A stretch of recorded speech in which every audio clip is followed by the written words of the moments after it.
रहीम नाजरीन, hit story के साथ मैं हूं शमशाद मांगट।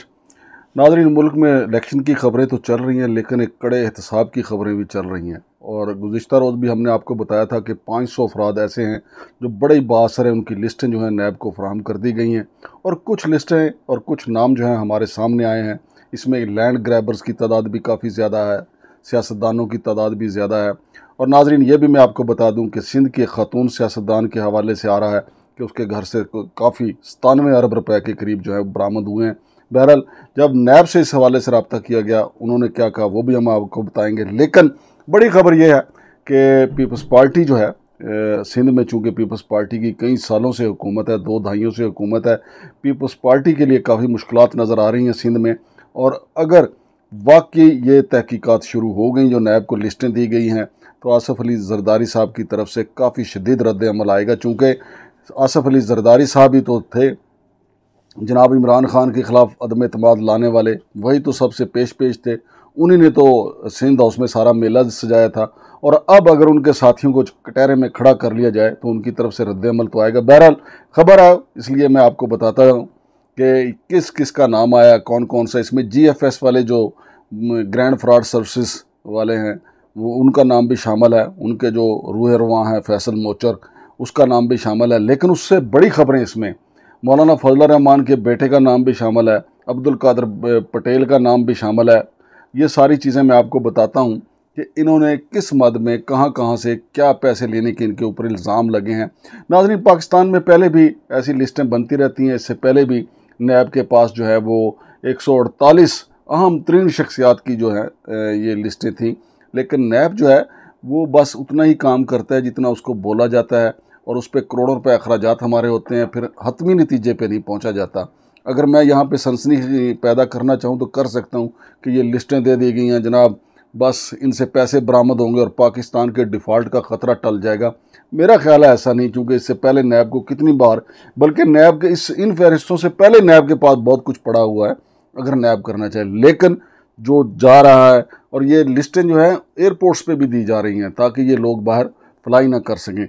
इसी वजह से काफ़ी लोग इनमें से जा भी चुके हैं। लेकिन मैं आपको बताता हूं कि वो कौन कौन से बाअसर लोग हैं जिनकी लिस्टें नैब को दी जा रही हैं। सिंध से इनमें AG मजीद साहब हैं, और फिर MNA अब्दुल कादर पटेल साहब हैं, MPA तारक अराई साहब हैं, और फिर MPA नासिर शाह जो कि सिंध के वज़ीर दाखिला भी रहे, उनके ऊपर भी काफ़ी इल्ज़ामात हैं।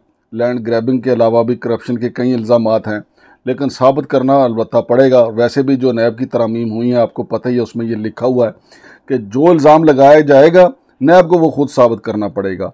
डॉक्टर आसिम जो है वो पहले भी नैब के पास ज़ेर तफ्तीश रहे, लेकिन फिर कुछ ना हुआ और डॉक्टर आसिम साहब जो है रिहा हो गए। अब फिर उनका नाम डाल दिया गया है। और फिर अली हसन बरोई साहब हैं, तैमूर डोंकी साहब भी हैं, SSP फारूक अवान साहब का नाम भी आया है इस फहरिस्त में।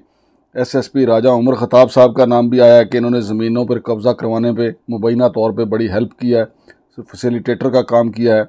शर्जील खरल साहब का भी इस फहरिस्त में नाम है कि ये भी लैंड ग्रैबर्स के साथी हैं। जमील सोमरो और सदीक आदम जी भी जो हैं वो इन्हीं आदमखोर लोगों का, बल्कि मैं तो कहूँगा कि इनको कहा जा रहा है कि इन्होंने उनका साथ दिया है आदम जी ने कि लोगों की ज़मीनों पे कब्ज़े किए जाएं। और फैसल मोचर, जिसका मैंने आपको बताया, ये GFS ग्रैंड फ्रॉड सर्विसेज वाले, जिनका हमने काफ़ी पोस्टमार्टम किया है, और इनके फ्रॉड का सिलसिला कराची से लेके पेशावर, DI खान, मुल्तान तक फैला हुआ है। फिर लैंड ग्रैबिंग में मोहम्मद अली शाह का नाम भी आ रहा है, मोहम्मद अली शेख का नाम भी आ रहा है, और मोहम्मद अली चाचड़ भी इसी फहरिस्त में शामिल है। जमील मेमन और दाऊद इब्राहिम एंड कंपनी भी इस फहरिस्त में शामिल है। SSP एंटी इंक्रोचमेंट मुर्तज़ा का नाम भी लैंड ग्रैबर के साथियों में आ रहा है। फैज़ मोहम्मद पालारी भी इसी फहरिस्त का हिस्सा हैं। और साइमा बिल्डर्स को भी कहा जा रहा है कि उन्होंने सरकारी ज़मीनों पर कब्ज़ा किया। फलकनाज बिल्डर्स का नाम भी इसी फहरिस्त में है। गलमोर सिटी का नाम भी इसी फहरिस्त में है। और बहरिया टाउन का तो पहले भी था, अब भी है। जन्नत शहर, आप देखें जी, जन्नत शहर इन्होंने नाम रखा है लैंड ग्रैबर्स ने, तो अल्लाह माफ़ी दे, अल्लाह ही इनको पूछेगा कि क्या क्या नाम रखते हैं और फिर किस तरीके से लूटते हैं। और एक और जनाब ईमान सिटी भी लैंड ग्रैबर में शामिल है। इन्होंने देखो कितना ईमान का सौदा किया। अब ये तो नया भी पता चलाएगा कि इन्होंने अपने ईमान का कितना सौदा किया है और इनके साथ इस ग्रोह में कौन कौन शामिल था। MPA लियाकत आसकानी भी इसी लैंड ग्रैबर्स की फहरिस्त में उनका नाम शामिल हुआ है, और फिर आदम जोखियो भी हैं इस हवाले से। तो नाजरीन, ये नैब ने तहकीकात करनी है कि आया इनके ख़िलाफ़ जो इल्ज़ामात हैं, क्या उन्होंने शामलात की ज़मीनों पे या सरकार की जो बाकी ज़मीनें थीं किस किस ज़मीन पे कब्ज़ा किया। तो नैब के पास ऐसी फहरिस्त का जाना एक ख़बर हो सकता है, लेकिन इल्ज़ामात का साबित होना जो है वो पाकिस्तान में काफ़ी मुश्किल दिखाई देता है।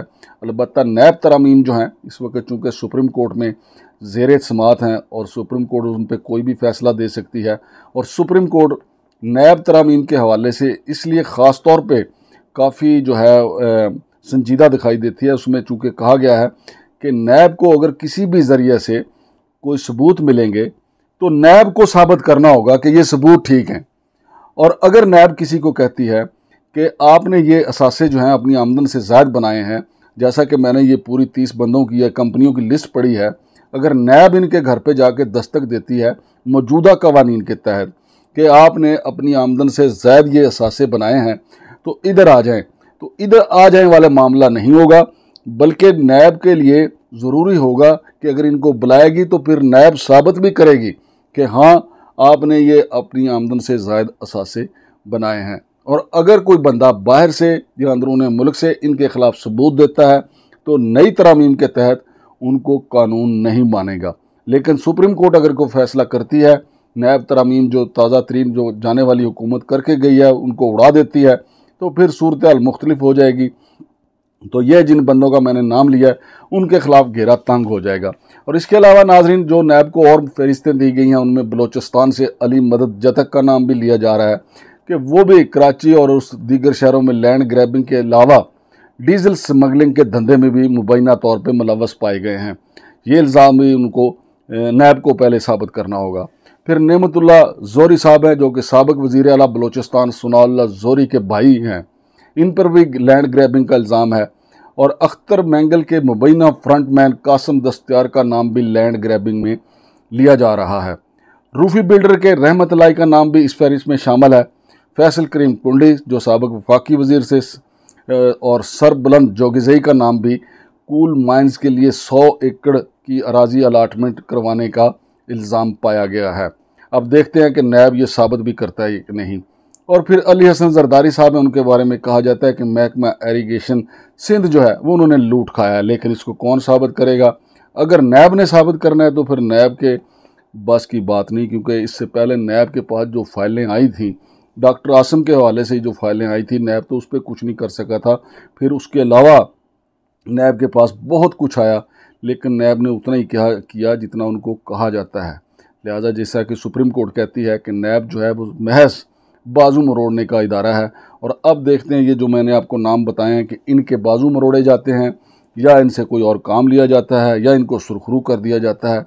और नाज़रीन, दिलचस्प बात यह है कि अब्दुल कादर पटेल जो पीपल्स पार्टी के बड़े सीनियर लीडर हैं, अभी जाने वाली हुकूमत में वफाकी वज़ीर के ओहदे पे थे, उनके ऊपर यह इल्ज़ाम है कि उन्होंने एक दवाइयाँ बनाने वाली कंपनी से 16 अरब रुपए लेकर उनके साथ कोई रोरैत का काम किया है। ये भी नैब ने अब साबित करना है। और फिर मौलाना फजल रहमान के बेटे असद महबूब के हवाले से भी बड़ा सनसनीखेज इंकशाफ हुआ है कि सी पैक पर हकला एक्सचेंज से लेकर DI खान तक तमाम पेट्रोल पंप्स और रेस्ट एरिया बनाने के बदले मुबैना तौर पर उन्होंने एक पार्टी से 6 अरब रुपए बटोरे हैं। नाजरीन, ये सारे जो मैंने आपको नाम बताए हैं कितने खौफनाक नाम है, और ये PDM की हुकूमत में ये सारा कुछ हुआ है।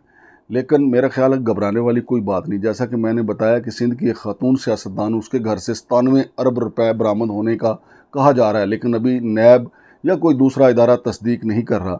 लेकिन ये जो कुछ मैंने आपको बताया है ये फहरिस्तें बनती रहती हैं, और फहरिस्तें इससे ज़्यादा और भी आगे जाएंगी। और कहा जा रहा है कि ये फहरिस्तें एयरपोर्ट्स पे दी जा रही हैं ताकि ये लोग बाहर ना जा सकें। तो मेरा ये ख्याल है कि ये सारे लोग जितने जो मैंने जो नाम लिए हैं ये बाहर भी चले जाएंगे, ये सुकून भी पा जाएंगे अगर इनसे, जैसे वैसे पाकिस्तान में जितनी करप्शन हुई है, अगर उनका कोई, मेरा ये तो 100 बंदे नहीं हैं, ये 30-40 हैं, अगर 200 बंदों से भी कोई बरामदगी कर ली जाए पाकिस्तान डिफ़ॉल्ट से बच सकता है। लेकिन कौन करेगा?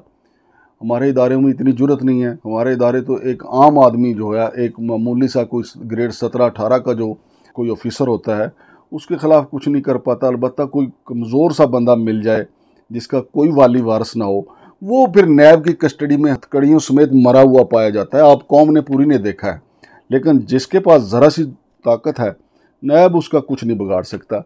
ये नाम मैंने आपके सामने रखे हैं, तो ये इब्तदाई फ़हरिस्त है जो मुझे मुसद्दक़ा ज़राए से हासिल हुई है।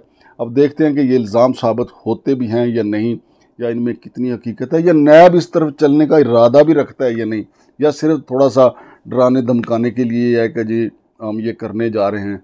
क्योंकि आसिफ अली जरदारी साहब का पता ही है आपको, फिर वो एक बयान देते हैं कि ईंट से ईंट बजा देंगे। और फिर मैं नाज़रीन इसके साथ आपको आखिरी खबर ये भी देता जाऊँ, ईंट से ईंट बजाने से मुझे याद आया कि मेमो गेट स्कैंडल जो आया था, हुसैन हक्कानी पे सारा इल्ज़ाम था।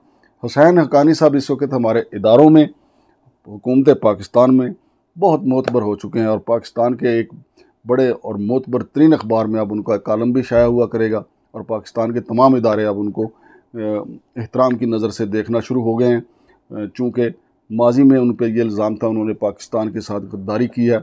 मेमो गेट स्कैंडल के मरकज़ी किरदार जो हैं आसिफ अली जरदारी साहब के दौर में हुसैन हक्कानी साहब थे। लिहाजा कोई मेमो गेट स्कैंडल आ जाए या साइफ़र आ जाए या डॉन लीक्स आ जाए, घबराने की बात नहीं है। इदारे फिर खुद ही मामले को सेटल डाउन कर लेते हैं। शमशाद मांगड़ को इजाज़त दीजिए। अल्लाह हाफ़िज़।